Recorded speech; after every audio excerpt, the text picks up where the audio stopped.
Africanidades conectadas. Nós vamos falar sobre a questão da identidade étnico-racial. Já fui perguntado várias vezes, Bento, desde quando que você se assumiu negro? Como é que você tornou-se negro? Quando é que você passou a reconhecer-se como negro? Essa pergunta não é totalmente fora de lugar, porque na sociedade brasileira, pela sua formação histórica, muitas vezes contingente da população afrodescendente, afro-brasileira, não se assumiu e não se assume como negro, como preto. Por quê? Porque durante todo o período da escravidão, ser chamado de preto era sinônimo de ser escravo. Ser chamado de negro era sinônimo de ser escravo. Então ninguém queria se identificar com uma subcondição, com a condição de descendentes de pessoas que foram escravizadas. Então, ainda hoje encontramos pessoas que têm a pigmentação escura, que são pretos, que são negros, mas que não se assumem enquanto tal. Então, eu vou apresentar aqui alguns depoimentos de militantes do movimento negro brasileiro que falam como é que eles se tornaram negro, vamos dizer assim, para usar a expressão, para usar o título de um negro, da Neuza Santos, que é esse, tornar-se negro. Como é que a gente assume a negritude da gente? Como é que a gente assume a condição étnico-racial da gente? Sobretudo num país historicamente preconceituoso, assumir-se negro é uma tarefa muitas vezes dolorosa, difícil, mas necessária.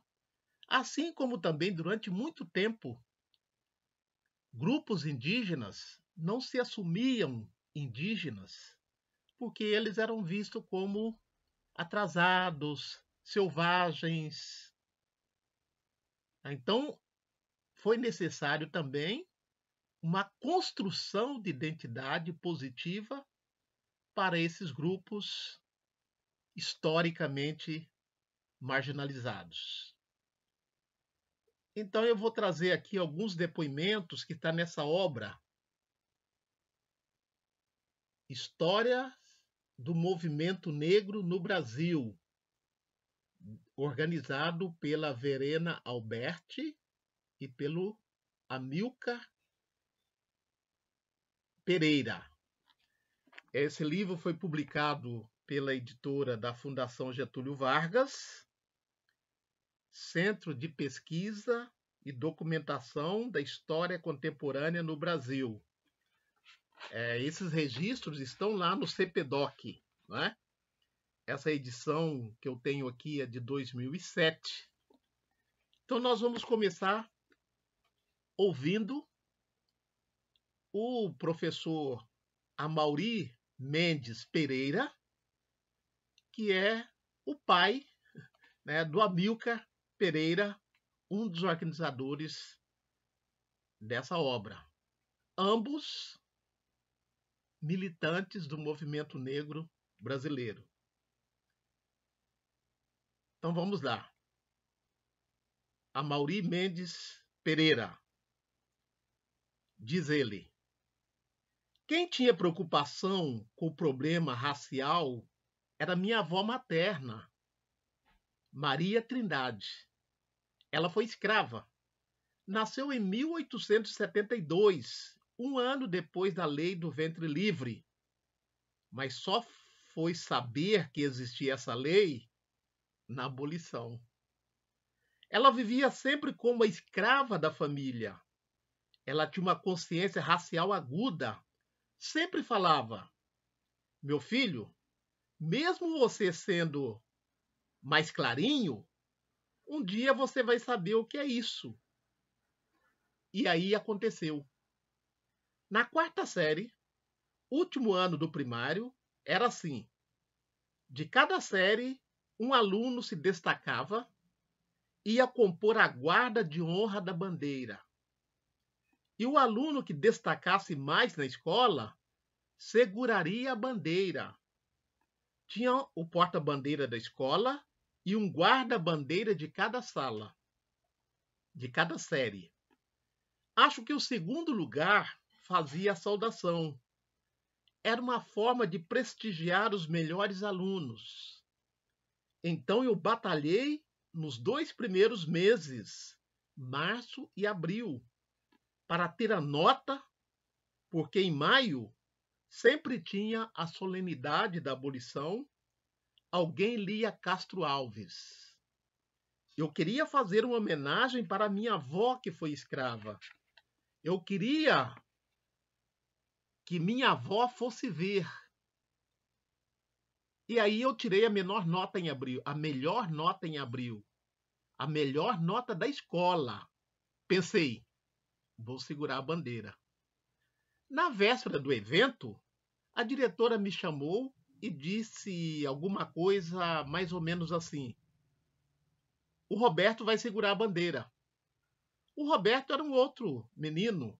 A gente disputava na mesma turma. Eu, Roberto, Zé Romualdo e Celeste, que era a única menina que chegava junto. Tínhamos as maiores notas desde os anos anteriores. O Roberto era branco. Ele ia segurar a bandeira porque vinha uma autoridade e a diretora disse: você entende, não é, meu filho? Eu saí correndo da escola, subi o morro desesperado, dizendo: vovó, vovó, aconteceu. Essas coisas de criança. Depois fui fazer sentido para mim. Foi fazer sentido para mim. Ficou claro que eu não ia poder segurar a bandeira porque o Roberto é que precisava ir. E isso ficou associado à cor da pele. Tanto que eu saí correndo, fui para o morro e falei para minha avó. Ela me botou no colo e começou a falar: meu filho, não tem jeito não, é assim mesmo. Aí ela falava do meu avô. Seu avô não disse? Estou orgulhosa, assim mesmo. Meu avô Antônio Pereira falava: você vai ser presidente da República, mas da revolução. Vocês vão fazer a revolução. A juventude tem que ser revolucionária. Ele era um homem profissional, um mestre de obras, então tinha uma liderança grande no sindicato. Ele me ensinou sobre a lei dos 2/3 do tempo do Getúlio, que obrigava a empresa a contratar 2/3 de brasileiros, que eu tenho usado muito, porque essa foi a primeira lei de cotas de 2/3 dos postos de trabalho para os brasileiros, que na época eles diziam eram pretos. Preto que não tinha direito ao trabalho. Os trabalhos estavam nas mãos dos portugueses, espanhóis, italianos. No Rio de Janeiro eram os portugueses. E ele dizia: quando veio a lei dos 2/3, o Batista Luzardo chamava a gente, estavam construindo a Rua Larga e dizia: vai, Pereira, pega sua turma e vai trabalhar. Entra na obra, trabalha na força, pega e vai fazendo o que você achar que tem que fazer. No final do dia, o cara tem que te pagar. Se o português não te pagar, você pega ele e traz para cá. Traz até amarrado. Mas não bate, não. O cara tem que pagar. Para fazer vingar a lei, dizia ele, o Batista Luzardo ficava ali, onde hoje é a Central do Brasil. Ali era a chefatura de polícia. Ele era o chefe de polícia. Em 1931, 1932, meu avô já estava no Rio. Já tinha sido um dos fundadores do Sindicato da Construção Civil. Como garantir a implementação da lei? Tinha que ter trabalhadores que obrigassem os camaradas a pagar. Criar o hábito, a cultura de pagar o trabalho, não só o trabalho dos portugueses, porque eles se aliciavam entre si, cada um pagou seu feudo. Os italianos são os donos até hoje da distribuição de jornais, os portugueses eram da Light, os empregos públicos eram todos deles. Eram redes de compadrio. E os negros não. A maioria negra na cidade sofria uma pressão enorme, mas não tinha efetivamente ninguém que puxasse para as oportunidades de emprego. E o Getúlio viu isso. Bom, aí já é análise. Eu interpreto assim. O Getúlio precisava de apoio popular para se sustentar. Foi uma grande aventura a Revolução de 30. Então ele quebra o poder oligárquico momentaneamente, mas ele tinha que ter base social. Eram as massas das grandes cidades. E aí ele tem que fazer concessões, tem que negociar. Uma das coisas era o emprego. Com a lei dos 2/3, ele era, abre aspas, pai dos pobres, porque ele escureceu o mercado de trabalho. Isso meu avô não dizia assim, mas em alguns momentos ele chegava a dizer, empreteceu. Eu dizia, a gente teve oportunidade de trabalhar. Eu não tinha essa preocupação com a questão racial na época, mas me lembro dele falando essas coisas. Fecha aspas.